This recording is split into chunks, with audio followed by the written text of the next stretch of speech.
सीधे टॉपिक पे आते हैं। आज हम बात करने वाले 5 मेडिसिन जो हमारी लाइफ सेव कर सकती है, जो हमें बचा सकती है। इंटरेस्टिंग बात यह है कि ये 5 मेडिसिन आप कहीं से खरीद नहीं सकते, लेकिन ये सब हमारे पास है।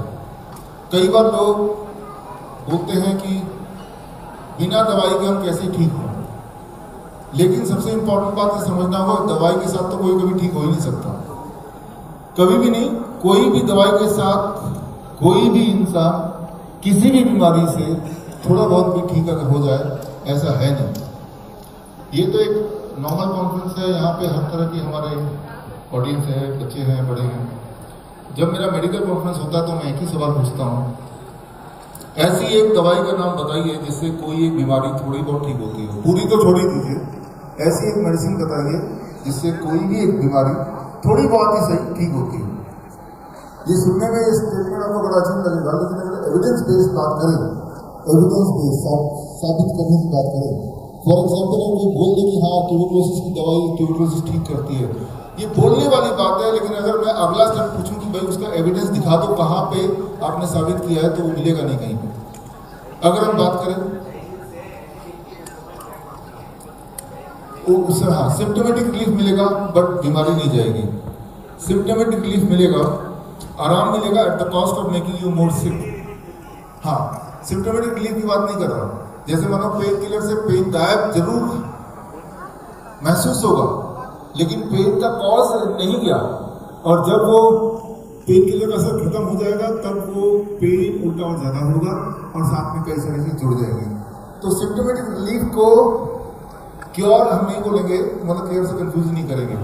तो फिलहाल इरादा तो यही है कि हमें कोई बीमारी हो तो हम ठीक हो जाए, कैसे भी चाहे। और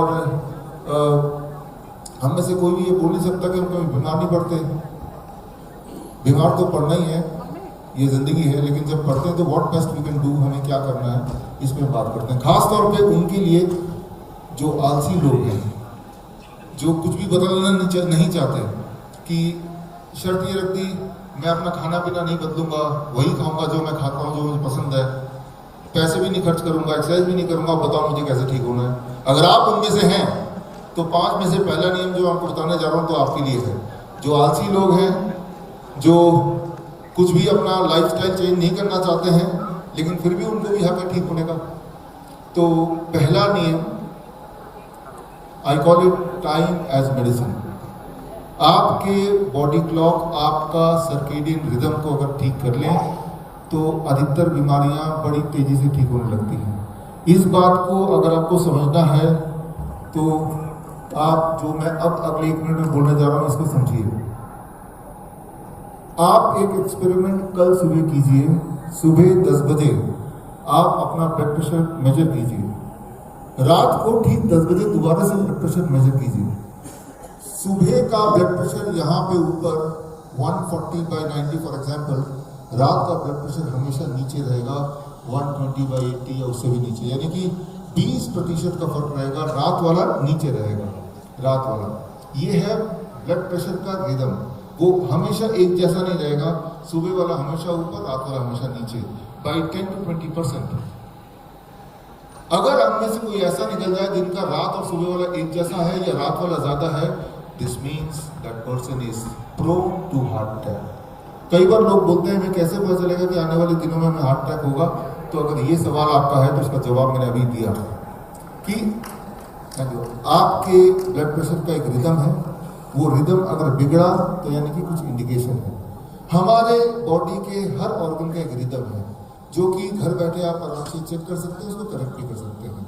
जैसे मान लो हम किडनी की बात करते हैं, तो आप 2 बोतल लीजिए और एक बोतल में पूरे दिन भर में जितना आप पेशाब करते हैं उसको आप कलेक्ट कीजिए। एक और बोतल में आधी रात को जब उठते हैं तब जितना अगर पेशाब करते हैं तो उसको कलेक्ट कीजिए। दिन भर वाला बोतल में जो पेशाब कलेक्ट होगा वो करीब 2/3 होना चाहिए इन कंपेरिजन टू जो रात वाले में कलेक्ट हुआ, 2/3 या उससे ज़्यादा, रात वाला 1/3 उससे कम, यानी कि kidney function is circadian rhythm of kidney is perfect. तो बॉडी का कोई भी ऑर्गन की बात करें तो उसका एक रिदम है, उसकी एक टाइमिंग है। वो टाइमिंग अगर बिगड़ती है तो समझ लीजिए कि कोई प्रॉब्लम आने वाली है, वेरी सिंपल, यानी कि उस प्रॉब्लम को अगर आप ठीक करना चाहते हैं तो सिंपली उस टाइम को ठीक कर देंगे, जो कि बड़ा आसान है, जो मैं बताने जा रहा हूँ आगे अगले 2-4 मिनट में, और आपके लिए फिर आसान हो जाएगा। जो मैंने अभी बताया आपको उसका ये एविडेंस मैं साथ साथ देता जा रहा हूँ, ताकि जिनको बहुत डिटेल में जानना हो वो इसका इस्तेमाल कर सकते हैं। यहाँ मेरे ख्याल से रिकॉर्डिंग भी चल रही है, इसका लिंक मिल जाएगा आपको, तो ये सारे एविडेंसेस देखने आपके लिए आसान हो जाएंगे। अब इन सब को अगर हम यूज़ करते हैं तो हमें करना क्या होगा? करना बड़ा सिंपल है। अब मैं जो बताने जा रहा हूँ ये मेरे अगले 1 घंटे का सबसे इम्पोर्टेंट पार्ट है, जो अगले 1 मिनट बता रहा हूँ। वो ये, सुबह 8 बजे से लेके शाम के 6 बजे के बीच में ही आपको खाना है। Time as medicine. ना तो 8 AM से पहले कुछ खाएंगे, ना 6 बजे शाम के बाद कुछ खाएंगे। पानी पी सकते हैं कितना भी कभी भी, बट पानी के अलावा कुछ नहीं। अगर आपने अपना ईटिंग ब्रैकेट को 10 घंटे का कर दिया, 10 आवर्स, फास्टिंग ब्रैकेट को 14 घंटे का कर दिया, अगर इतना आपने किया जो मैंने पिछले 1 मिनट में कहा, तो आप हैरान हो जाएंगे कि अगले 7 दिन के अंदर आपका ब्लड शुगर ड्रॉप होने लगेगा फॉर डायबिटीज पेशेंट। 7 से 10 दिन में आपका ब्लड प्रेशर ड्रॉप होने लगेगा, टू द एक्सटेंड आपको दवाइयों को टेपर डाउन करने की जरूरत पड़ेगी। 15 दिन के अंदर आपके जो घुटनों के दर्द वगैरह उनमें क्लियर कट आराम दिखने लगेगा, महसूस होगा। 1 महीने के अंदर आपका बॉडी वेट 2%, 3%, 5%, वो भी वहां से जहां पे एक्सेस है वहां से गायब होने लगेगा। Time as medicine. मैं ये नहीं बोल रहा हूँ आपको कि भाई क्या खाना है, कितना खाना है, कम खाना है, ज्यादा खाना है। I am saying reduce the time of eating between 8 AM to 6 PM। क्योंकि जब आप इस ब्रैकेट में खाते हैं तो आपका जो बॉडी क्लॉक है, चाहे वो ब्लड प्रेशर का बॉडी क्लॉक है, चाहे वो किडनी का बॉडी क्लॉक है, चाहे वो पेनक्रियास का बॉडी क्लॉक है, वो बड़ा ठीक होने लगता है।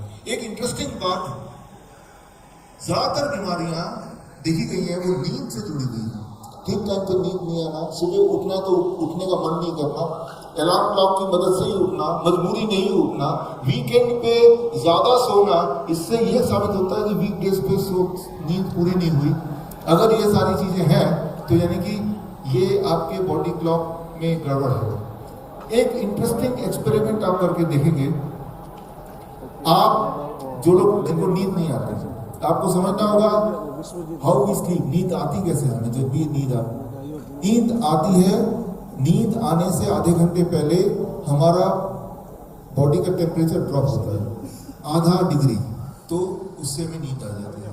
अगर मुझे अभी आपको सुलाना हो, नींद में सुलाना हो, तो मुझे आपके बॉडी का टेम्परेचर आधा डिग्री ड्रॉप कराना पड़ेगा।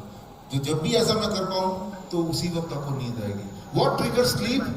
Dropping your temperature by ½ degree, that's all. उससे वही जरूरी हार्मोन प्रोड्यूस होते हैं जिससे आपको नींद आती है, राइट। यानी कि जिनको नींद नहीं आती वो एक्सपेरिमेंट करके देख सकते हैं कि जिस कमरे में आप सोते हैं उस कमरे का टेम्परेचर 1 डिग्री कम रखिए, 2 डिग्री कम रखिए एसी चला के, और जब सोना है तभी एंटर कीजिए। एकदम से आपका बॉडी टेम्परेचर जाहिर सी बात है ड्रॉप होगा and you will be sleeping, right. अगर ये नहीं कर सकते तो एक और काम कर सकते हैं, आधे घंटे 40 मिनट पहले आप बहुत गर्म पानी जितना आप सह सके नहा लीजिए। आपका बॉडी का टेम्परेचर क्या होगा? बढ़ जाएगा। लेकिन नहाने के बाद ऑटोमेटिकली जाहिर सी बात है वो ड्रॉप होने लगेगा। This drop causes sleep. तो मैं ये बोलना चाह रहा हूँ कि आपकी जो नींद है उसका एक सर्केडियन रिदम है, आपके बॉडी का टेम्परेचर उसका एक रिदम है। बॉडी को पता है कब टेम्परेचर अप करना है कब डाउन करना है, एक जैसा नहीं है वो, इसे कहते हैं सर्केडियन रिदम। इसमें जब बिगड़ने लगता है तो बीमारियां मैनिफेस्ट होती हैं। ये अगर बिगड़ा भी उसको ठीक करना है तो उसका एक ही मंत्र जो मैंने बताया, eat with the bracket of 8 AM to 6 PM। आप ये मन बना लीजिए शाम के 6 बजे से पहले डिनर कर लेंगे, चाहे कितना मर्जी खाइए, उसमें कोई रिस्ट्रिक्शन नहीं बोल रहा। जो आप खाते हैं वही खाइए, उसमें भी रिस्ट्रिक्शन नहीं है।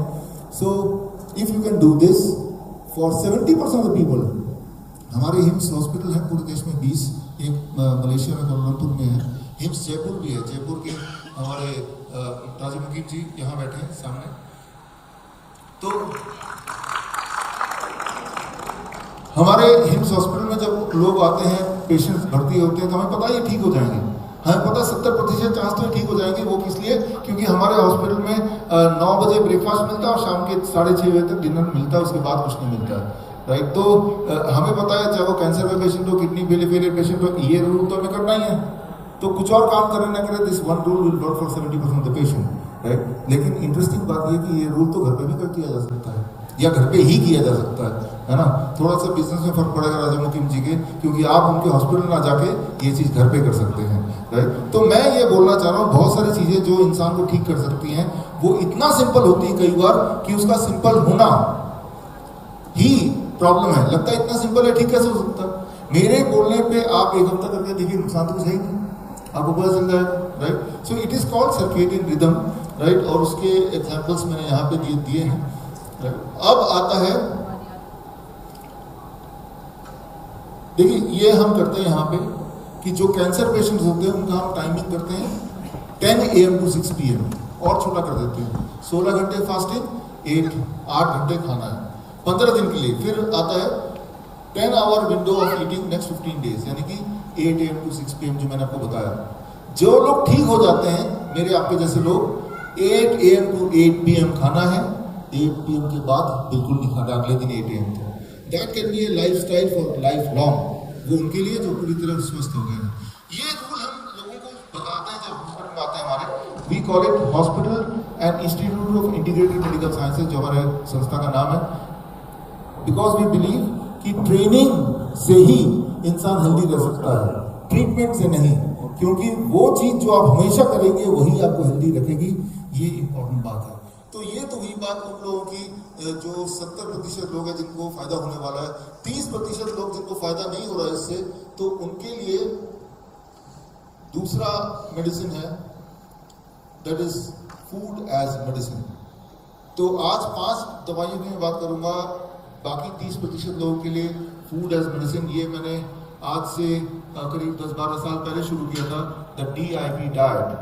DIP डाइट की ये किताब की तब लॉन्च की थी, आज से 10-12 साल पहले जब शुरू किया था। तो हमारे यहाँ पे योगेश मित्तल जी यहाँ बैठे हैं। सर आप भी जयपुर के हैं, तो हम लोगों ने मिलकर शुरू किया था। और DIP डाइट आपको कुछ लोगों को पता, DIP diet money of you already know, right. काफी आप में से पाठक साहब भी हैं यहाँ पे।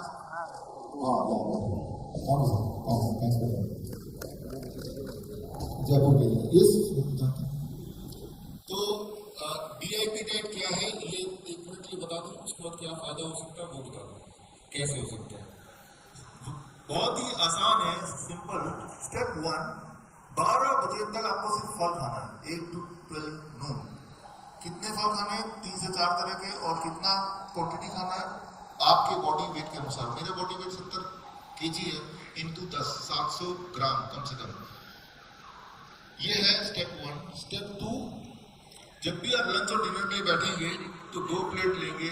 प्लेट 2 जो आप देख रहे हैं, ये वो प्लेट है जो आप अभी भी खाना खाते हैं, रोटी सब्जी दाल चावल इडली डोसा उल्टा सीधा जो भी आप खाते हैं वहां पे। तो कुछ कम नहीं करने बोल रहा मैं, आपका जो स्टैंडर्ड डाइट है वही है, उतना ही है, बेशक से ज्यादा कर लीजिए। लेकिन मैं सिर्फ एक दवाई ऐड कर रहा हूँ, दैट इज 4 तरह ऑफ वेजिटेबल्स, टमाटर खीरा मूली गाजर प्याज एक्सेट्रा, जो भी आप खाना चाहते हैं, 4-5 तरह के raw vegetables. Body weight into 5, मेरा body weight 70 kg into 5 that become 350 grams. Just because my medicine once I eat this, अब मैं I am allowed to eat this. आपको हैरानी होगी कि आपको लगेगा इतना खाने के बाद ये खाया नहीं जा सकता, जबकि असलियत ये है कि इतना खाने के बाद 3-4 दिन ऐसा करेंगे तो आपकी भूख इतनी बढ़ जाएगी कि नॉर्मली जितना आप 2 फूड खाते हैं उससे ज़्यादा खाएंगे, यानी कि आपका मेटाबॉलिज्म रेट बढ़ जाएगा, आपकी ईटिंग कैपेसिटी बढ़ जाएगी। तो मतलब ये भी भरपूर आप खा पाएंगे। लंच और डिनर के लिए जब भी आप बैठेंगे तब प्लेट 1 पहले खाएंगे लंच में, और डिनर में भी उसके बाद प्लेट 2 खाएंगे साथ ही साथ, राइट। तो ये है स्टेप 2। 7 साल पहले ये फिनिश कर लिया, अब इमीडिएटली बाद ये फिनिश कर लिया। वही स्टेप 3 एक आखिरी छोटा सा स्टेप है, एंड दैट इज 2 तरह की चीजें आपको नहीं खाना है। एक चीज जो फैक्ट्री से निकल के आती है, पैक्ड फूड, बिस्किट ब्रेड नमकीन रिफाइंड चीजें। एक जो जानवरों से निकल के आती है, जैसे डेयरी प्रोडक्ट, दूध दही लस्सी मक्खन घी पनीर चाट। यहाँ पे थोड़ा सा कॉन्ट्रडिक्शन कई बार होता है कि भाई dairy product is good for your health, इसमें कैल्शियम वगैरह होता है, ऐसा कई सारे लोग बोलते हैं। याद रखिए, इंसान ही एक ऐसा जानवर है जो दूसरे जानवर का दूध पीता है। इंसान ही एक ऐसा जानवर है जो जीवन भर दूध पीता है। शेर गाय को खा जाता है, लेकिन गाय को पकड़ के गाय का दूध पीते हुए देखोगे कई बार पेरेंट्स बोलते हैं कि हम दूध इसलिए देते हैं बच्चे को, बच्चा ग्रो करता है, बड़ा बन जाता है। जाहिर सी बात है, क्योंकि गाय के दूध में जो ग्रोथ हार्मोन है वो 12 से 15 गुना 16 गुना ज्यादा है इंसान के दूध के ग्रोथ हार्मोन से। एक गाय का बछड़ा 6 महीने में 100 किलो का गाय बन जाता है, इंसान को 100 किलो बनने में सालों लग जाते हैं। लेकिन हम अपने एक बच्चे को कोई गाय भैंस बनाना चाहते हैं, हम तो इंसान बनाना चाहते हैं। एक बात हमेशा याद रखिए, किसी भी एक फूड में, फूड बोले या सो कॉल्ड फूड में कितना कैल्शियम है वो इंपॉर्टेंट नहीं है। अगर आप बोलते हैं कि इसमें सबसे ज्यादा कैल्शियम इसलिए हम लेते हैं, तो नाखून में तो दुनिया का सबसे ज्यादा कैल्शियम है, तो नाखून को पाउडर बना के दुनिया खा लेते हैं, क्योंकि कोई भी जानवर नहीं खाता है, जबकि कैल्शियम सबसे ज्यादा नाखून में। कारण एक ही है कि ये बॉडी में हजम नहीं होगा, कहीं ना कहीं जगह अटक जाएगा। कई लोग बोलते हैं प्रोटीन कहाँ से मिलेगा, हाईएस्ट प्रोटीन हमें लेना है। हाईएस्ट प्रोटीन दुनिया का आपको पता होगा बालों में होता है, तो बाल काटने के बाद वो फेंकिए मत, उसका नूडल बना के खा लीजिए। तो वो क्यों नहीं करते हम, क्योंकि पता है कि वो बॉडी में हजम नहीं होगा, कहीं ना कहीं अटक जाएगा। तो it is not in A digestible form, right. इसीलिए हम उसको बोलते हैं कि हाई कार्ब हमें लेना है। किसी को मान लो तो हाई कार्ब लेना, ये लकड़ी है दुनिया का सबसे बड़ा कार्ब, इससे ज्यादा कार्ब कहीं नहीं है। तो लकड़ी को अगर पाउडर बना के घोल के पी ले, लेकिन वो कोई नहीं करेगा, जानवर भी नहीं करेगा। कारण ये it is not in A absorbable form. तो दूध का जो calcium it is not in a totally absorbable form. जो पार्ट बॉडी एब्जॉर्ब नहीं कर पाती, ना फेंक पाती है, बॉडी उसे स्टोर कर देती है, जिसे बोलते हैं स्टोन, जिसे बोलते हैं ब्लॉकेज, राइट। तो मेरे बोलने पे बाकी कोई नियम ना मान के सिर्फ डेयरी प्रोडक्ट को 15 दिन के लिए छोड़ के देखिए, उसी से आपको रिलीफ मिलना शुरू हो जाएगा, खासतौर पे बॉडी के pain and blood sugar level, उसी एक चीज से। लेकिन मैं ये बोल रहा हूँ कि उनको पूरी तरह छोड़ना है एनिमल फूड को। Anything comes out of animal, sprouts हैं, नट्स हैं, एज स्नैक्स ले सकते हैं मुट्ठी भर रोज। फ्रूट्स हैं 12 बजे के बाद भी खा सकते हैं, 6 बजे तक। धूप 40 minute, if not 40 minute, 14 minute, 15 minute. These 3 steps are called DIP diet। आज से 12 साल पहले मैंने इसका इजाद किया था, और अब इसके बाद सबसे पहले तो आयुष मंत्रालय ने इस पे क्लिनिकल ट्रायल किया, randomise control trial, ministry of Ayush, government of India, कि DIP डाइट काम करता है कि नहीं हड्डियों की बीमारी में। क्योंकि DIP डाइट में तो दूध ही नहीं है, तो हड्डियां तो उन लोगों की खराब हो जानी चाहिए, खासतौर पे जो हड्डियों के पेशेंट हैं। DIP डाइट को, यानी कि डेयरी माइनस करने के बाद जो डाइट मैंने बताया, वो जब पेशेंट को दिया जो हड्डियों के बीमार पेशेंट हैं, तो ये देखा गया कि उनकी हड्डियां मजबूत हो गई। ये क्लिनिकल ट्रायल है, वो भी आयुष मिनिस्ट्री का। फिर क्लिनिकल ट्रायल DIP डाइट पे नेपाल की सरकार ने किया, और नेपाल की सरकार ने पाया कि DIP डाइट अगर 7 दिन तक दें तो कोई खाए तो उसका ब्लड शुगर इतना कम हो जाता है कि दवाइयाँ छोड़नी पड़ती हैं, ब्लड प्रेशर कम हो जाता है, ब्लड प्रेशर की दवाई छोड़नी पड़ती है, और फिर उनका मोटापा भी कम होने लगता है। यानी कि अगर आप डायबिटीज से छुटकारा पाना चाहते हैं तो ये DIP डाइट इज़ वंडरफुल। और सबसे इम्पोर्टेंट बात, अगर आप डायबिटीज़ के पेशेंट हैं तो जो फल खाएंगे वो मीठे फल, आम और चीकू, अंगूर, जितना ज़्यादा मीठा फल खाएंगे उतनी जल्दी आपका ब्लड शुगर कम हो जाएगा, उतनी जल्दी आप ठीक हो जाएंगे। आपको लग रहा है कि भाई एक तो कुछ सुनने में दिक्कत आ रही लगता है, ये तो उल्टा ही कुछ सुनाई दे रहा है। आप सही सुन रहे हैं। आप अगर ये सोचते हैं कि आम नहीं खाना चाहिए डायबिटीज वालों को, तो जो डायबिटीज के पेशेंट हो तो आम खाते ही नहीं ना, तब तो उनका डायबिटीज ठीक हो जाना चाहिए था, ऐसे तो हुआ नहीं। लेकिन ऑन द कॉन्ट्रेरी आप देखेंगे, हैरान होंगे, आपको लगेगा ग्लूकोमीटर ही खराब हो गया कि ढेर सारा सुबह जब आम का सीजन होता है हमारे हॉस्पिटल में, ये राजा मुखर्जी जी बैठे हैं हॉस्पिटल में, पेशेंट आते हैं इंसुलिन डिपेंडेंट, उनको ढेर सारा आम ही खिलाते हैं, जैक फ्रूट खिलाते हैं, आम खिलाते हैं, बड़ा सा खूब सारे केले खिलाते हैं, और जितने में उनका मन या पेट भर जाए, और ऊपर से इंसुलिन भी छूट जाता है, ब्लड शुगर भी नॉर्मल हो जाता है। जो चीज़ें आपको ठीक कर सकती हैं उन सबको आपसे दूर कर दिया गया, फिर आप सोचते हैं ठीक क्यों नहीं हो रही। तो याद रखिए, आम में, फलों में जो शुगर होता है उसे कहते हैं फ्रुक्टोज। फ्रुक्टोज ब्लड में नहीं घुलता है, इसलिए ब्लड का शुगर बढ़ा नहीं सकता। आपने ब्लड ग्लूकोज सुना होगा, कभी किसी ने सुना ब्लड फ्रुक्टोज? ब्लड फ्रुक्टोज होता ही नहीं, क्योंकि जो फ्रूट का जो शुगर है, most of the sugar it can not go into the blood, it can go in the liver, right. तो मैं आपको ये बोलना चाह रहा हूँ कि ये तो क्लिनिकली प्रूवन हो चुका है, और हमारे हजारों लाखों पेशेंट्स जो इससे ठीक हुए हैं फूड एज मेडिसिन। एक क्लिनिकल ट्रायल किया मलेशिया में, भी तीसरा देश है मलेशिया जिसने DIP-NAT में क्लिनिकल ट्रायल किया, लेकिन क्रॉनिक किडनी डिजीज पेशेंट पे उन्होंने देखा 25 दिन अगर कोई DIP-NAT खिला दे किडनी पेशेंट की तो उनकी किडनी की बीमारी ठीक होने लगती है, उनका GFR बढ़ने लगता है। तो ये क्लिनिकल ट्रायल के नतीजे आपके सामने रखे हैं।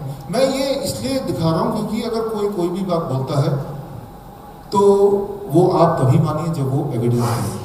हजारों लोग एक ही बात अगर जोर जोर से शोर मचा के बोलेंगे तो वो सच दिख सकता है, सच बन नहीं सकता।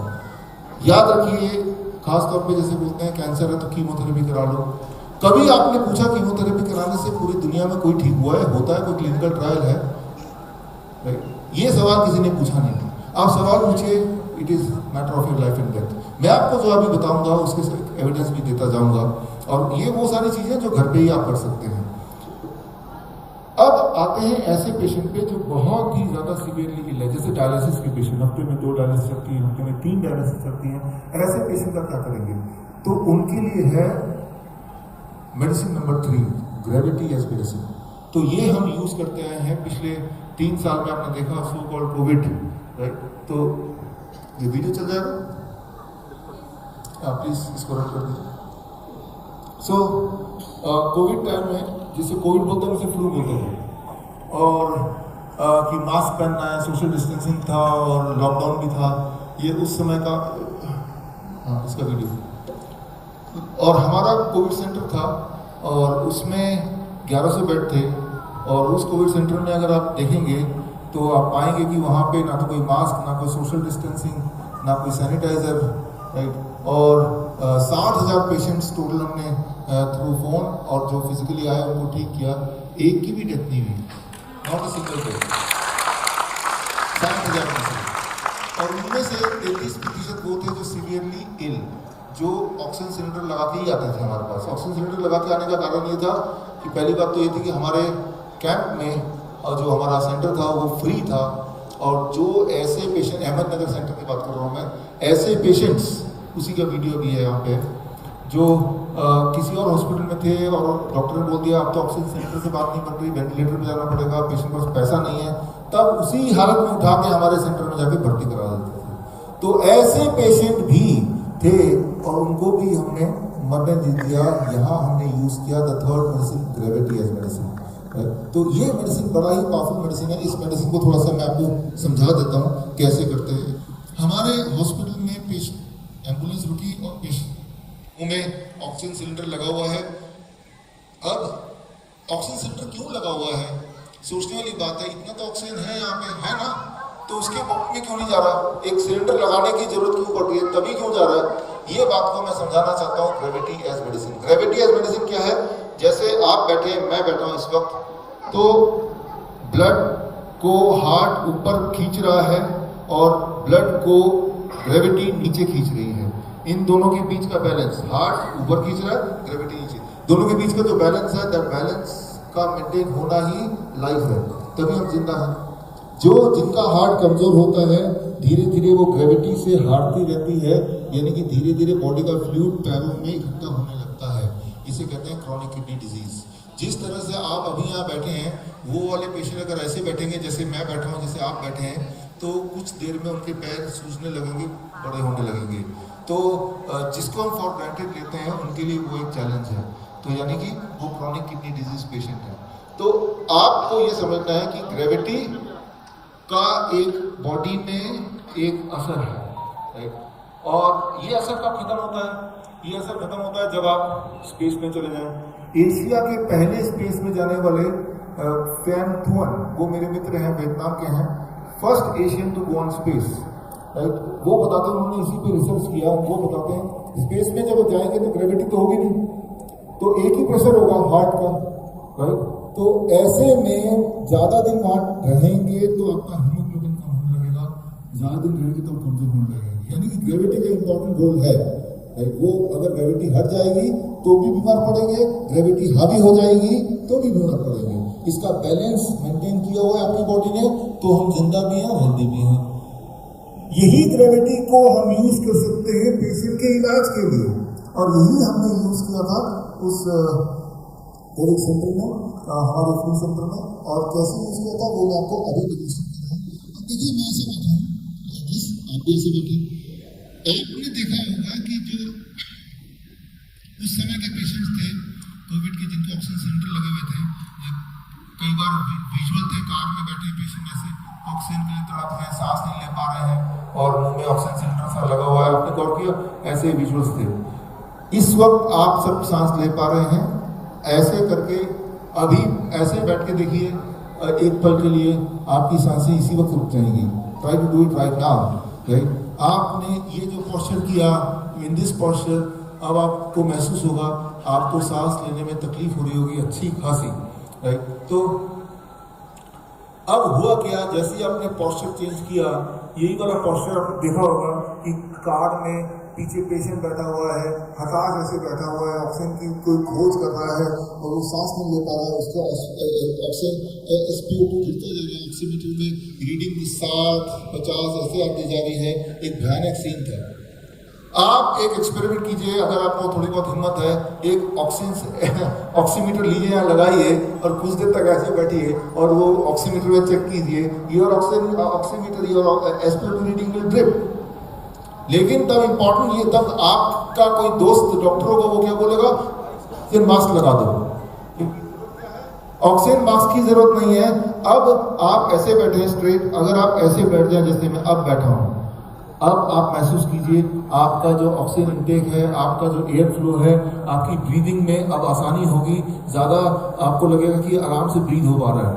याद रखिए कि जब मैं ऐसे बैठा हूं तो heart is on the top, lung is under this, तो लंग की कैपेसिटी 20% कम हो गई। और अब मैं जब ऐसे बैठा हूं तो हार्ट दबाव नहीं डाल पा रहा है, बिकॉज हार्ट अलग हो गया है। अब मेरी लंग की कैपेसिटी 20% बढ़ गई है, ये 20% बढ़ गया है, that is the difference between lung and death, right. तो हमारे पास जो पेशेंट आते हैं, आते थे और आते हैं अभी भी हमारे 20 हॉस्पिटल्स में, अगर उनकी SpO2 ड्रॉप करती है तो instead of putting an oxygen cylinder, right, we put them in this posture. लेकिन पेशेंट तो बैठ भी नहीं सकते, वो तो बड़े कमजोर हैं, तो उनको हम लिटाते हैं। अब देखिए जब आप लेटते हैं, मान लो पेशेंट तो कभी भी आप देखेंगे हॉस्पिटल में लेटा होगा, उसका posture like this on the top, lung is under, right. तो ऐसे में लंग इज स्क्वीज्ड, अब ब्रीदिंग इज डिफिकल्ट। अगर उसी पेशेंट को मैं ऐसे लिटा देता हूँ लाइक दिस, राइट, ऐसे, तो अब उसकी लंग कैपेसिटी बढ़ गई है, राइट। तो इसे कहते हैं prone positioning, this called prone positioning. तो जैसे हम पेशेंट को प्रोन पोजिशनिंग में रख देते हैं तो हम देखते हैं उनका SpO2 बढ़ने लगता है, आधा घंटा लगता है पर बढ़ जाता है। हम देखते हैं उनकी ब्रीदिंग से होने लगती है, राइट। हम देखते हैं कि जो पेशेंट की सिम्पटोमेटिक रिलीफ नहीं रहता है। तो ग्रेविटी को यूज करना है। इंस्टेड ऑफ दैट, अगर हम ऑक्सीजन सिलेंडर लगा देंगे, अभी आप जो ब्रीथ कर रहे हैं वो क्या ब्रीथ कर रहे हैं, are you breathing oxygen, you are breathing air, उसका एक छोटा सा पार्ट ऑक्सीजन है। हमारा बॉडी एयर ब्रीथ करने के लिए बना है, ऑक्सीजन ब्रीथ करने के लिए नहीं बना है। प्योर ऑक्सीजन या नियरली प्योर ऑक्सीजन जब ब्रीथ करेंगे, दैट कॉजेज निमोनिया। तो ये हमें समझना होगा कि पॉइजन देने की क्या जरूरत है। अगर हम पोस्चर को चेंज कर देंगे, that posture will help us reduce the symptom and give the same relief or better relief which we are expecting from the oxygen cylinder. Gravity as medicine. तो हमारे कोविड सेंटर में नियम था कि जैसे ही कोई कोविड पेशेंट आएगा, हम उसे फ्लू पेशेंट बोलेंगे, कोविड पेशेंट बोलेंगे नहीं, पहली बार तो यही नियम था। उस पेशेंट से गले लगना है, उसका मास्क उतार के फेंक देना है, सोशल डिस्टेंसिंग नाम की कोई चीज़ नहीं होनी चाहिए, सैनिटाइजर कहीं होना दिखना नहीं चाहिए, दवाइयाँ नहीं होनी चाहिए, ऑक्सीजन सेंटर नहीं होना चाहिए, सारे नियम उल्टे। और आयुष मंत्रालय लगा ये क्या हो रहा है, जो हम बोल रहे उसको उल्टा ही कर रहे हैं। तो वहाँ पे डॉक्टर्स की टीम भेजा, उन्होंने 3 महीने ऑब्जर्वेशन स्टडी किया, और ऑब्जर्वेशन स्टडी के बाद 3 महीने में आयुष मिनिस्ट्री ने लिख के दिया, और वो जो लिख के दिया वो ये है कि एक ज़्यादातर पेशेंट हफ्ते के अंदर ही ठीक हो रहे थे, ये उन्होंने देखा। और लोग डांस कर रहे थे, गाना गा रहे थे, फंक्शन हो रही थी, इवन शादियां रचाई गई कोविड सेंटर में। तो एक कपल बोल रहे थे हम तो यहीं शादी करेंगे, तो वो कपल आए और वहाँ शादी का सेरेमनी भी किया। एक तरफ तो लॉकडाउन था, लोग घर में बंद थे, दूसरी तरफ वहाँ पे सब लोग बड़े खुश थे। हम ये मानते हैं Love and compassion heals, mask and isolation kills. तो और ये उन्होंने लिख के दिया एंड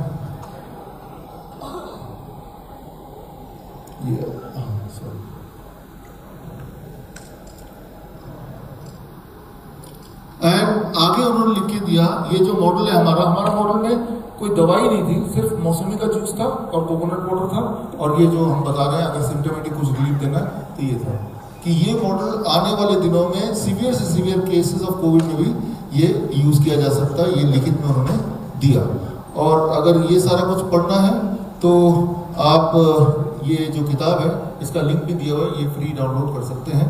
और जो मैंने आपको बताया अभी, ज़्यादातर पेशेंट को इसी से आराम मिल जाता था, लेकिन कुछ पेशेंट ऐसे थे कि पॉस्चर चेंज करने के बाद भी उनके SpO2 नहीं ऊपर आता, तो उसके लिए हमारे पास एक और हथियार है, वो हथियार मैं लाया हूँ आज। ये देखिए 200 रुपए का फैन है, ध्यान से देखिए इसे। अब इसका इस फैन को अगर मैं अपने नाक से 6 इंच दूर करके ऐसे रखता हूँ जैसे मैंने रखा है, और मेरा पॉस्चर आप देख ही रहे हैं, तो पेशेंट को इस पॉस्चर में रखते थे ये फैन या तो वो खुद पकड़ेगा या कोई पकड़ लेगा, स्टैंड पे लगा देंगे। तो ये जो हवा मेरे इस एरिया में लग रहा है, तो इसके इस एरिया के स्किन के नीचे है ऐसे रिसेप्टर जो आपके लंग की कैपेसिटी को बढ़ाता है, ऐसे रिसेप्टर है। वो रिसेप्टर को स्विच ऑन करने के लिए आपको ये हवा फेंकनी होती है, राइट। तो और वो स्विच ऑन होते ही लंग की कैपेसिटी बढ़ जाती है, और उसी वक्त आपका जो ब्रीदिंग की डिफिकल्टी है वो कम होने लगती है। ये बड़ी इंटरेस्टिंग साइंस है। कई बार लोग हमारे पास हमारे हेल्पलाइन थे और आज भी हेल्पलाइन है, 24 घंटे का फोन करते हैं पेशेंट को कि पेशेंट सांस नहीं ले पा रहा है, सारे प्रोटोकॉल फॉलो किए, सांस नहीं ले पा रहा है, वो बोल रहा है मुझे हॉस्पिटल ले चलो, तो हम बोलते हॉस्पिटल भी उनको ले चलो, बोलने को मना मत करो, उनको गाड़ी में बिठाओ। गाड़ी में बिठाने के बाद हम सिर्फ इतना बोलते हैं खिड़की खोल दो, उनका बोलो तो खिड़की से बाहर जाके हॉस्पिटल कितना दूर है, और जब गाड़ी चल रही तो हवा लग रही है और कहते हैं तो ठीक ही हो रहा है। और हॉस्पिटल तो ये इतना मेहनत से है कि जब तक आप इसको करेंगे नहीं आपको पता नहीं चलेगा। और जो मैं बता रहा हूँ कि मेरा इन्वेंशन नहीं है, ये ऑलरेडी मेडिकल लिटरेचर में है, और वो यूरोपियन रेस्पिरेटरी जर्नल का जो मैंने रेफरेंस दिया हुआ है, ये रेफरेंसेस आप देख सकते हैं, इसको वेरीफाई कर सकते हैं।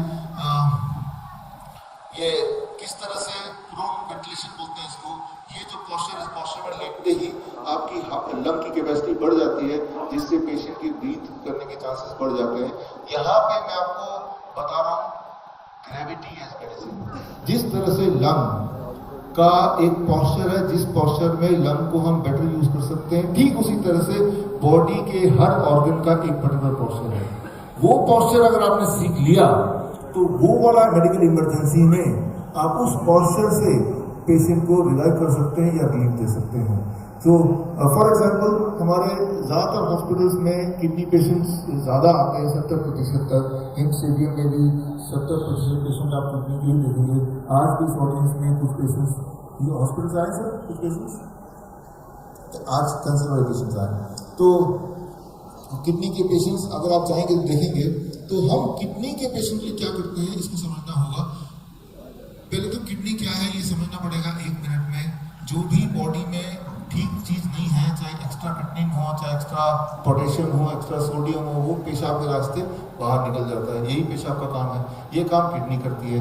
किडनी अगर ये काम ना कर पाए तो ऐसे लोगों का पेशाब कम बनता है, 700 ml की जगह 400 ml बनेगा, 1 लीटर की जगह 500 ml बनेगा, बहुत कम बनेगा। यानी कि ज़्यादातर पेशाब या फ्लूइड बॉडी में ही डिपॉजिट हो जाएगा, जो कि चेहरे पे दिखाई देगा, हाथों में, लिम्ब में, पैरों में ज़्यादा दिखाई देगा, सूजन रहेगी, राइट। तो यानी कि वो किडनी काम नहीं कर रही है, राइट, और किडनी काम नहीं कर रही तो वो फ्लूइड बॉडी में इकट्ठा होता जा रहा है, बॉडी के लिए बोझ बनता जा रहा है। यही है क्रोनिक किडनी डिजीज। ऐसे पेशेंट को हम बोलते हैं कि ग्रेविटी एज मेडिसिन यूज कर दो। ये बहुत ही इंटरेस्टिंग है और ये इतना आसान है कि आपको लगेगा कि भाई ये तो काम करेगा कि नहीं, वी आर नॉट श्योर। तो क्या करते हैं हम, उसके लिए मैं आपको एग्जांपल देता हूँ। ये चारपाई है और ये पेशेंट है। पेशेंट को हमने लिटाया, जैसे कि वो लेटना चाहता है, कोई भी पोस्चर में लेट सकता है पेशेंट। और हमें सिर्फ इतना करना है, आप इस चारपाई को देखिए, अगर देख पा रहे हैं, एक तरफ ऑन वन साइड 3 ईंटें रखने हैं,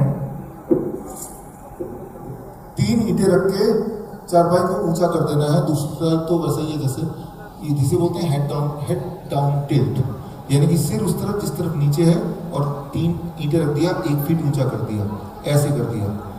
इस पोस्चर में जब पेशेंट 2 घंटे रोज लेटता है हमारे पेशेंट्स, तो इससे क्या है कि ब्लड पैरों से पूल होकर किडनी की तरफ आता है, किडनी में प्रेशर बनता है, यूरिन आउटपुट बढ़ने लगता है, उसका जो सूजन है कम होने लगती है, किडनी रिवाइव करने लगती है, और जो classic symptom of kidney patient, चाहे वो स्वेलिंग है, चाहे एक्सट्रीमली हाई ब्लड प्रेशर है, ये सारे नॉर्मलाइज होने लगते हैं। नॉर्मलाइज कितने दिन में होता है?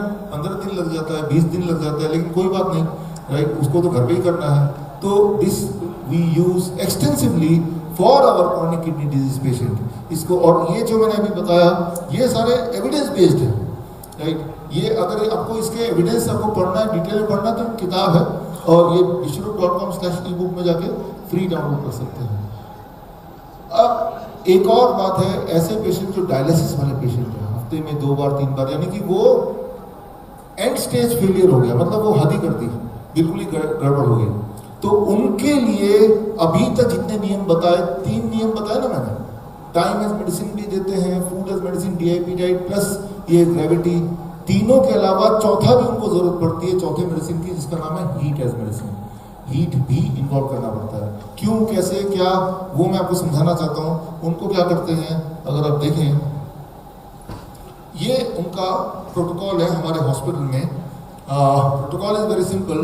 ऐसे पेशेंट जो हफ्ते में 2 या 3 बार डायलिसिस करने जाते हैं, अगर आपको ऐसा पेशेंट मिले तो ये आप भी बता सकते हैं। DIP डाइट जो आपको पता चल गया है, हेड डाउन टिल्ट जो आपको पता चल गया 2 घंटा, plus hot water immersion 40 degree Celsius पे, 40 डिग्री सेल्सियस पे गले तक पानी 2 घंटा अगर इंसान बैठता है, तो इस पोस्चर में जब बैठेगा, जैसे मैंने आपको दिखाया, तो उसका जो तीसरा किडनी है वो काम करने लगेगा। तीसरा किडनी कौन सा है? Your skin is your third kidney. भगवान ने आपको 3 किडनी दी, 2 बॉडी के अंदर और 1 बाहर, वो है योर स्किन। लेकिन स्किन किडनी में कन्वर्ट ही तब होता है जब 2 प्रिंसिपल काम करे, लॉ ऑफ ग्रेविटी काम करे एंड हीट काम करे। जब आप अभी बैठे हैं तो आपके ऊपर एक प्रेशर आ रहा है, एटमॉस्फेरिक प्रेशर, सिर पे, बॉडी पे। लेकिन ये जो इंसान यहाँ बैठा हुआ है, मैं आपको अगला स्लाइड दिखाता हूँ, हमारे हॉस्पिटल का पिक्चर। ये हमारे हॉस्पिटल, इसका वीडियो चलेगा, देखिए, ये हॉस्पिटल का पिक्चर है। और अगर आप जाएंगे हमारे हॉस्पिटल में यहाँ पे, तो यही वाला पिक्चर आपको दिखेगा। तो ये जो आप बैठे हैं, आप देख रहे हैं, ये पानी 40 डिग्री सेल्सियस है, गर्म है, राइट। उसके लिए पेशेंट के हाथ में थर्मोमीटर होता है, वो देख के मैनेज करता है, ये छोटा सा थर्मोमीटर, वाटर थर्मोमीटर। और 2 घंटे जब बैठते हैं तो स्किन यहाँ तक तो एटमॉस्फेरिक प्रेशर है, और इससे नीचे atmospheric pressure plus pressure of water plus heat, ये 2 जब लगते हैं तो स्किन से वो सारे टॉक्सिन निकलने लगते हैं जो आप वैसे पेशाब से निकालते हैं।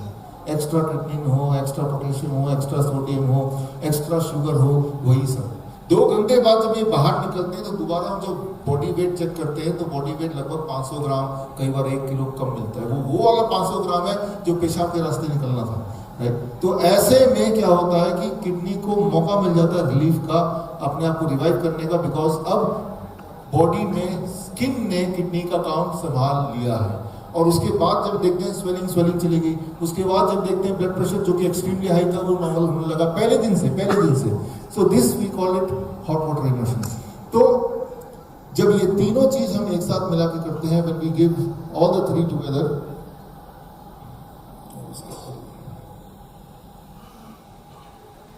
इसको नेक्स्ट करना, वहां से नेक्स्ट प्लीज। स्लाइड यहां से कंट्रोल नहीं हो रहा, नेक्स्ट। ओके, ये जुगाड़ है हॉट वाटर इमर्शन का। तो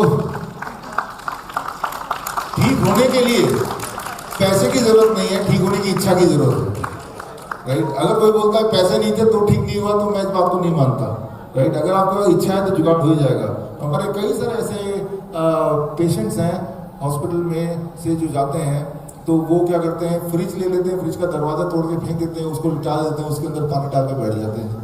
कई लोग सिंटेक्स का टैंक को 2 टुकड़े में काट देते हैं और उसमें 1 टुकड़े में बैठ जाते हैं, राइट। और गर्म पानी के लिए एक थर्मोस्टेट ले लेते हैं जिससे टेम्परेचर मेंटेन करते हैं। तो ये सारे वो लोग हैं जो घर पे किए और वो ठीक हो गए। उनकी कहानी अगर आपको सुननी है, समझनी है, तो ये किताब है एंड ऑफ ट्रांसप्लांट, कि जिनको बोल दिया गया था कि आपको ट्रांसप्लांट करना पड़ेगा, आपको डायलिसिस पे तब तक रहना पड़ेगा, वो उनकी डायलिसिस भी छूट गई, ट्रांसप्लांट की ज़रूरत भी छूट गई। और हालांकि 100% लोगों को हम ऐसा नहीं कर पाते, लेकिन 75% लोगों को तो ऐसा कर ही पाते हैं यही लोग। और ये observation study Sridhar university Pilani Rajasthan का यूनिवर्सिटी है और दयानंद कॉलेज जालंधर, इन दोनों ने मिलके हमारे ट्रीटमेंट प्रोटोकॉल पे 100 पेशेंट पे उन्होंने स्टडी किया और उन्होंने पाया कि जो पेशेंट पूरी तरह से पालन करते हैं उनमें 75% पेशेंट्स का डायलिसिस हमेशा के लिए छूट जाता है। यानी कि डायलिसिस से फ्री होना पॉसिबल है, फ्री में वो भी, क्योंकि ये सारी चीज़ें आप घर पे ही कर सकते हैं। और ये ऑब्जर्वेशन स्टडी अब दुनिया का एक बहुत ही जाना माना जर्नल है, international journal of health care management ने एक्सेप्ट किया to publish in their journal. तो इसका मतलब है कि लेजिटिमेसी इसका होता जा रहा है। सबसे इंपॉर्टेंट बात तो ये है कि जो पेशेंट हैं जब वो खुद करेंगे तो उनको जैसे जैसे रिलीफ मिलेगा तो वैसे वैसे उनका विश्वास भी बढ़ता जाएगा। अब यहाँ पे मैंने आपको 2 बातें बता दी। एक बात तो ये कि लंग को कैसे लंग को हम यूज़ कर सकते हैं ग्रेविटी एज मेडिसिन। फिर मैंने बताया किडनी में भी कैसे हम ग्रेविटी को यूज़ कर सकते हैं एज ए मेडिसिन। अब ऐसे ही हार्ट में भी हम कर सकते हैं। हार्ट खास तौर पे एंजाइना या सडन हार्ट अटैक आता है, पूरी बहुत बॉडी पेन होता है या लेफ्ट साइड में पेन होता है, पसीने छूटने लगते हैं, ये एक भयानक स्थिति है। जो भयानक स्थिति आप सुनते आए हैं और घबराहट, मतलब ये सोच के भी घबराहट होती है अगर हमें ऐसा हो जाए तो हम क्या करेंगे। तो आपको सिर्फ एक ही चारा है जो आप अभी तक करते हैं कि डॉक्टर को बुलाओ, एम्बुलेंस को बुलाओ। याद रखिए जो होना है 15-20 मिनट में हो चुका होगा, आधे घंटे में हो चुका होगा। और आज की दुनिया में आधे घंटे में एम्बुलेंस आके आपको ले जा रही, इलाज भी हो जाए। पहली बात तो इलाज जो करेंगे वो इलाज अपने आप में क्वेश्चनेबल है, उसकी बात तो छोड़ देते हैं, आज वो टॉपिक नहीं है मेरा। लेकिन आप उसको क्या करेंगे। हमारे हॉस्पिटल में ऐसा होता है तो हम क्या करते हैं, हम यूज करते हैं ग्रेविटी एज मेडिसिन। ये बहुत ही इंटरेस्टिंग बात है। ग्रेविटी को हार्ट को सपोर्ट करने बोलते हैं। जिस तरह से लंग को ग्रेविटी सपोर्ट कर सकती है, किडनी को सपोर्ट कर सकती है, पोस्चर को बदल के, वैसे हार्ट को भी सपोर्ट कर सकती है। देखिए स्टेप 1, मान लो पेशेंट है, पेशेंट को एंजाइना है, वो पसीने छूट रहे हैं, उसके बड़ा तेजी से दर्द है। तो पहला स्टेप उसको जमीन पे बिठाना है। मान लो मैं ही पेशेंट हूँ तो जमीन में बैठ गया पेशेंट और बैठ के पीछे सपोर्ट हो जैसे है, एंड ये जो मेरा पोस्चर है जैसा भी बैठा हूँ लाइक दिस, जिसे हार्ट सेफ पोस्चर, ये है हार्ट सेफ पोस्चर। चेयर पे ऐसे नहीं बैठना क्योंकि अगर पेशेंट अनकॉन्शियस हो जाएगा तो नीचे गिरेगा, यहाँ अनकॉन्शियस होगा तो ज़्यादा यहीं गिरेगा। तो जैसे ही कोई ऐसा कंप्लेंट करे तो वो पेन और ना बढ़े, डैमेज ना ज़्यादा करे, तो हार्ट को सपोर्ट करना है। तो दिस बिकम्स द पोस्चर जिसमें उसको रिलीफ मिलने के चांसेस सबसे ज़्यादा है, राइट। तो पहले तो ये करना आसान है क्योंकि इसके लिए किसी भी सामग्री की जरूरत नहीं है, नॉलेज की जरूरत है, नीचे बिठाने की जरूरत है, पीछे सपोर्ट की जरूरत है। This becomes the first step. Step 2, जैसे पेशेंट को आपने ऐसे बिठाया तो सामने एंजाइना को फर्दर कम करने के लिए आपने अदरक, इतना सारा अदरक, इतने से इतना मुंह ठूस दिया और वो कॉन्शियस है तो वो चबाएगा उसको, चबा रहा है, उस पोस्चर में बैठा हुआ है। जब तक वो चबा रहा है तब तक चबाएगा जब तक आँख से आंसू ना आ जाए। जैसे जैसे आँख से आंसू आएंगे वैसे वैसे पेन कम होगा। सिमल्टेनियसली हम अपने हॉस्पिटल में क्या करते हैं, अगला पिक्चर में दिखाता हूँ। ये बकेट है, बकेट में 45 डिग्री सेल्सियस पानी, जो कि कम पानी है, उसमें दोनों पैर डाल दिए। जब आप ऐसा करेंगे तो ब्लड वेसल पैरों के खुल जाते हैं, ब्लड सर्कुलेशन बढ़ जाता है, इमीडिएट रिलीफ मिलना शुरू हो जाता है। इसे कहते हैं lower leg hot water immersion for 30 minutes, right. तो ये 3 स्टेप, और जो मैंने अभी बताया इसका रेफरेंस भी यहाँ पे है। ऐसा नहीं कि कोई ये मेरा बनाया हुआ कोई तरीका है, ये पहले से एस्टेब्लिश्ड है, राइट। ये तरीका हम यूज करते हैं, मैं ये बोल रहा हूँ कि this is what we use. 29 सितंबर that is world heart day में आपके इस शहर में दैनिक भास्कर ने यही वाली जो मैंने बात बताई, ये खबर यहाँ छापी थी। पढ़ा था आप में से किसी ने? काफी ने पढ़ा था। तो उसके बाद परिणीता, उनका फोन आया मेरे पास, खबर छापते ही बहुत सारे डॉक्टरों का प्रोटेस्ट शुरू हो गया ये तो अनसाइंटिफिक बात कर रहे हैं, ये तो गलत बात कर रहे हैं, लोगों को गलत मैसेज जा रहा है। जबकि मैं बता रहा हूँ ये हम ऑलरेडी करते हैं और अनसाइंटिफिक नहीं है, उसके मैंने आपको दिए हैं और सबूत मैं आपको दे देता हूँ। अदरक एक मेडिसिन की तरह काम करता है और उसी वक्त लिटरली काम करना शुरू कर देता है। इसका सबूत आपका आंखों के सामने, ये वीडियो का लिंक भी आपको दे देंगे ताकि उस तरह से सबूत को आप वेरीफाई भी कर सकें। और ये 3 स्टेप जो बताए ये कहीं भी हो सकता है, इसके लिए कोई सेटअप की जरूरत नहीं है।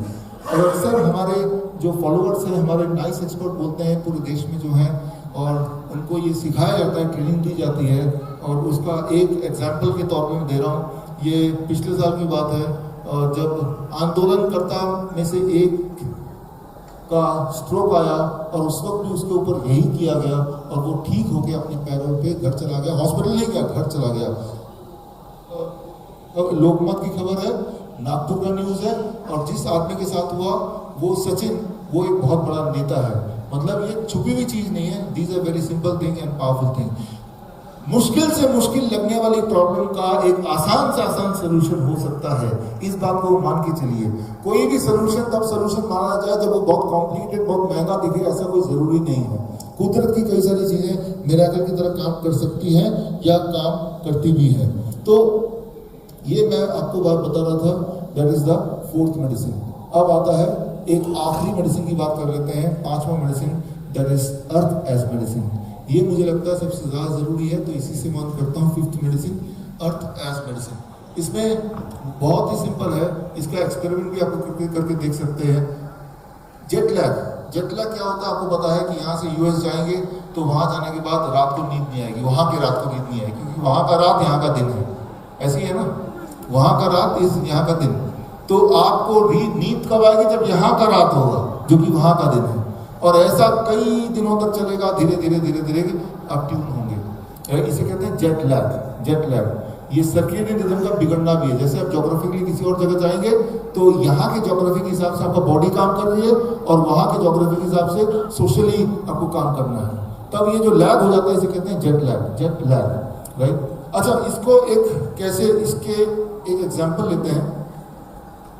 मान लो ये मोबाइल है मेरे पास और प्लेन में चढ़ने से पहले या प्लेन में चढ़ने के बाद फ्लाइट मोड पे हम कर देते हैं और यूएस में उतरते हैं।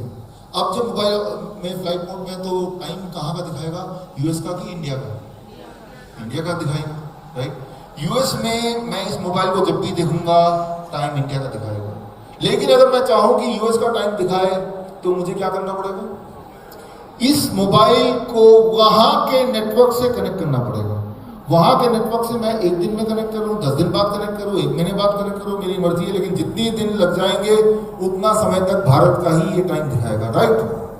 जिस तरह से मोबाइल को वहाँ के लोकल नेटवर्क से कनेक्ट करना है, अगर मैं वहाँ के टाइम जोन के हिसाब से मोबाइल को रीसेट करना चाहता हूँ, ठीक उसी तरह से आपके बॉडी का नेटवर्क, इलेक्ट्रिकल नेटवर्क को वहाँ के लोकल इलेक्ट्रिकल नेटवर्क से कनेक्ट करना। वो कैसे करेंगे?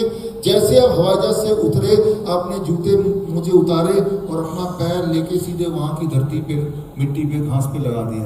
ऐसा अगर आप 40 मिनट तक करते हैं तो आपका बॉडी रीसेट हो जाता है वहाँ के टाइम जोन के हिसाब से। इसे कहते हैं अर्थ एज। तो अब ये अगर नहीं करेंगे तो बॉडी के पास बाकी जो क्लू है कि बॉडी को जब रोज दिखता है कि ये रात है या दिन है तो बॉडी धीरे धीरे रीसेट करती है। लेकिन अगर आप इमीडिएटली रीसेट करना चाहते हैं, this means earth as medicine, जो कि हम नॉर्मली कभी भी ऐसा नहीं करते। लेकिन इसका अभी मैं एग्जांपल इसलिए दे रहा था क्योंकि इसका उपयोग इससे अलग और बहुत ही ज़्यादा गहरा है, खास तौर पे ऐसे पेशेंट्स जिनको दर्द होता है बॉडी पेन, राइट। तो एक एक्सपेरिमेंट आप कर सकते हैं जो हम अपने हॉस्पिटल में करते हैं। अर्थ से जुड़ने वाली बात अगर करें तो दुनिया में इंसान, खासतौर से अमीर इंसान, अर्थ से डिसोसिएट है। हम हमेशा जूते पहन कर रखते हैं, घर पे भी जूते पहन कर रखते हैं। घर पे तो क्या फ्लोर है वो अर्थ से जुड़ा ही नहीं है वैसे भी, राइट। और सारे जानवर वो बिना जूते के रहते हैं, या जो भिखारी गरीब हैं वो बिना जूते के रहते हैं। आप देखेंगे कोई बहुत गरीब भिखारी वो बहुत सीवियरली इल नहीं होते, डायलिसिस की जरूरत पड़े, इंसुलिन की जरूरत पड़े, ऐसा नहीं होता। बीमार पड़ते हैं बट इस तरह से नहीं पड़ते, राइट। क्यों? क्योंकि एक इंपॉर्टेंट बात याद रखिए, जिस तरह से आपके बॉडी को जरूरत है विटामिन एंड मिनरल की, बॉडी को एक और चीज़ की जरूरत है, that is called electron. Electron का पूरे दुनिया में डोनर सिर्फ एक है, वो है अर्थ। जैसी आप, ये इलेक्ट्रिकल इंजीनियर जो है ना वो समझेंगे, यहाँ पे इलेक्ट्रिशियन वो भी समझेंगे।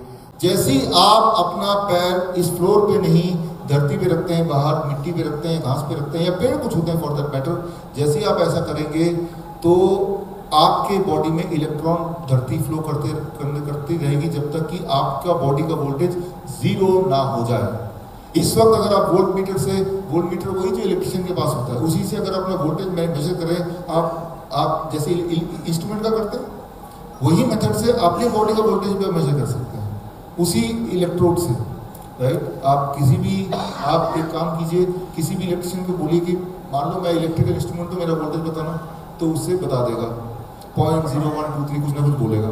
अब बोलेंगे चलो बाहर आओ, और बाहर जाने के बाद अब आप धरती पे नंगे पैर रखिए, बोलिए आप चेक करना, तो बोलेगा 0 वोल्ट। एक इंपॉर्टेंट बात याद रखिए, जब आपके बॉडी का वोल्टेज 0 होता है तब आपकी इम्यूनिटी हाईएस्ट होती है। यानी कि कोई भी चीज अगर क्योर करना हो तो आपको इम्यूनिटी हाईएस्ट चाहिए। तो इम्यूनिटी हाईएस्ट करने का एक तरीका क्या है कि बॉडी की वोल्टेज को 0 कर दो। अब अगर आप बॉडी की वोल्टेज को कितनी देर 0 करो, कम से कम 10 घंटे एक दिन में, वो कैसे करो? उसका एक इनडायरेक्ट तरीका जो हम अपने हॉस्पिटल में करते हैं, अगर हम बोलें कि 10 घंटे आप जमीन पे बैठे रहिए, वो तो नहीं हो सकता इस तरह के लाइफस्टाइल में। एक तार लीजिए कॉपर का, उस तार का एक छोर को अपने हाथ में बांध दीजिए या पकड़ लीजिए, दूसरे छोर को बाहर जमीन में गाड़ दीजिए। अब आप इलेक्ट्रिशियन से पूछिए कि आप देखो मेरे बॉडी का वोल्टेज क्या है, तब भी वो 0 होगा। तो हम यही करते हैं कि हमारे हॉस्पिटल में आइए कभी, तो आप देखेंगे कि वहाँ पे बेड शीट है, उसमें तार पिरोया हुआ है और तार एक विंडो से बाहर जाता है और जमीन में गड़ा हुआ है। जब पेशेंट आप ऐसे बेडशीट पे सोते हैं तो नींद गहरी आती है, राइट। नंबर 1, पेन उनका कम होने लगता है। नंबर 2, उनका स्ट्रेस कम हो जाता है। नंबर 3, और उनका जो एनर्जी लेवल है वो बढ़ जाता है। नंबर 4, इसके जो हमने आंकड़े लिए हैं अपने, ये सारे तो रेफरेंसेस हैं जो मैंने अभी तक बताया आपको, दीज आर रेफरेंसेस। और ये आंकड़े हैं कि जो लोग डिप्रेशन की दवाइयाँ खाते हैं, अगर 20 मिनट अगर वो धरती से जुड़ जाए, that is equal to 1 depression medicine. अगर पैल्पिटेशन हो और 40 मिनट 45 मिनट अगर वो धरती से जुड़ जाए तो पैल्पिटेशन नॉर्मल होने लगती है।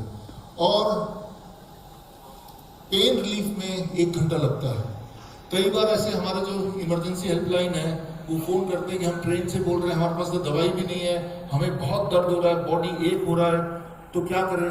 हम उनको बोलते हैं, वो अपने आप भी कुदरती वो कई लोग करते हैं कि वो ट्रेन का खिड़की या कोई भी लोहा पकड़ लो। ट्रेन का जो व्हील्स है वो किसके? लोहे के बने हुए हैं। ट्रेन की जो पटरी वो लोहे की बनी हुई है। ट्रेन की पटरी को जो जमीन से जोड़ते हैं वो ट्रैक भी लोहे का बना हुआ है। अगर आप ट्रेन को पकड़ लेंगे तो आप लिटरली धरती को पकड़ रहे हैं एक तरह से। और ऐसा जब वो करके रखते हैं कुछ देर तक, तो कहते हैं मेरा पेन तो चला गया ना, चलो ठीक है, काम हो गया। तो बोलने का मतलब यह है कि मुश्किल से मुश्किल दिखने वाली प्रॉब्लम का सलूशन आसान हो सकता है, और किसी चीज का हल पाने के लिए पैसा हो वही जरूरी नहीं है, राइट। जिसको भी, जो भी इंसान इस दुनिया में पैदा हुआ है उसको हेल्दी रहने का हक है। इसी तरह से कुदरत बनाई गई है, इस तरह से कुदरत एग्जिस्ट करती है। अगर हमारे पास पैसा है तो ही हम हेल्दी रहेंगे, ऐसा जरूरी नहीं है।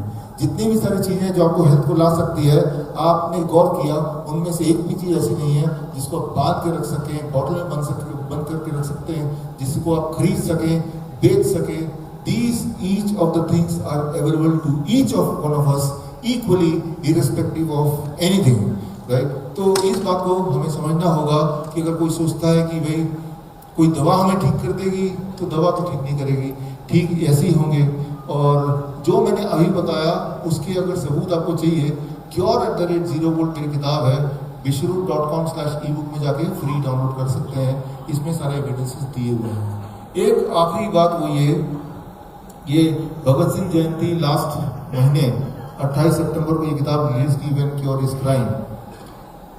आप हमारे 20 में से किसी भी हॉस्पिटल में आएंगे तो आप हैरान होंगे कि हमारे क्रॉनिक किडनी डिजीज पेशेंट, उनकी डायलिसिस बंद हो जाती है। हमारे इंसुलिन डिपेंडेंट टाइप 1 चिल्ड्रन, उनकी इंसुलिन छूट जाती है। हमारे थैलेसीमिया के बच्चे जिनको बोला गया था कि हर महीने आपका ब्लड चढ़ेगा, जिंदगी भर चढ़ेगा, चढ़ भी रहा था, उनके ब्लड चढ़ने की जरूरत खत्म हो जाती है। हमारे ऐसे पेशेंट जो कीमोथेरेपी में थे, उनकी कीमोथेरेपी बंद हो जाती है, सिम्टम चले जाते हैं, और तब हम क्या करते हैं, क्यों कैसे होता है, हम यूज़ करते हैं यही 5 मेडिसिन, राइट। और इंटरेस्टिंग बात है, इस 5 मेडिसिन के लिए आपको हमारे हॉस्पिटल आने की आवश्यकता नहीं है, तो आपके घर पे भी अवेलेबल है, राइट। तो मैं उम्मीद करता हूँ कि ये जो 5 दवाइयाँ मैंने आपको बताई हैं, इनमें से 5 छोड़िए, एक्सपेरिमेंटली एक दवाई से शुरू कीजिए, पहला वाला टाइम मेडिसिन, राइट। जब उससे आपको थोड़ा बहुत फायदा मिलेगा तो हिम्मत आएगी, फिर दूसरे पे आइए, फूड एज मेडिसिन, राइट। इस तरह से फिर 5वें पे आ जाइए, दैट इज ईजी, राइट। कि ऐसा बेडशीट बना दिया मैंने अपने घर पे बनाया है, राइट, जिसमें कॉपर वायर हमने बिछा के रखे हैं, उसी पे हम सोते हैं, उससे नींद बड़ी अच्छी आती है, नींद बड़ी अच्छी आती है। अगर आपकी नींद अच्छी आए तो याद रखिए, जब नींद अच्छी आती है, दैट इज अ टाइम की बॉडी रिकवरी।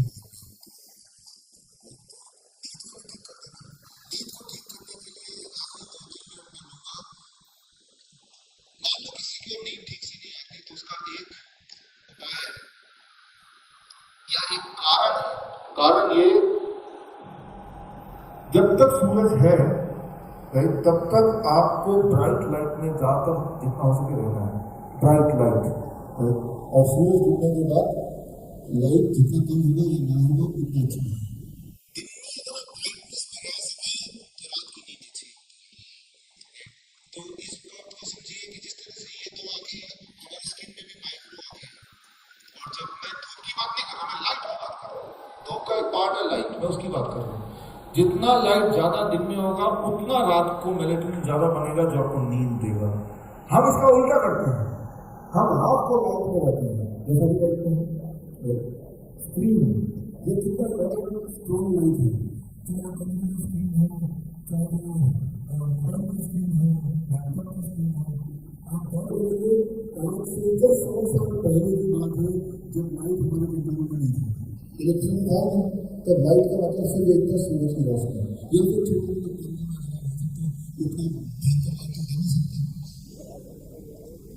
इंसान का इतिहास है 3-4 लाख साल, 4 लाख साल से धरती पे सिर्फ 100 साल से हमने लाइट को अपने कंट्रोल में किया हुआ है। आज का वो टाइम है, रात के 2 बजे भी हम लाइट जितना चाहते हैं वो ले सकते हैं। एक एग्जाम्पल मैं देखिए इसको खत्म करता हूँ, वो ये कि अक्सर आपने देखा होगा कि रात को जब पेशाब आता है तो नींद इतनी आती है कि लगता है पेशाब के लिए जाने का मन नहीं कर रहा है, लेकिन पेशाब इतनी ज्यादा आती है कि नींद ना को ब्रेक करके मजबूरी में जाना पड़ता है, और क्या आपने।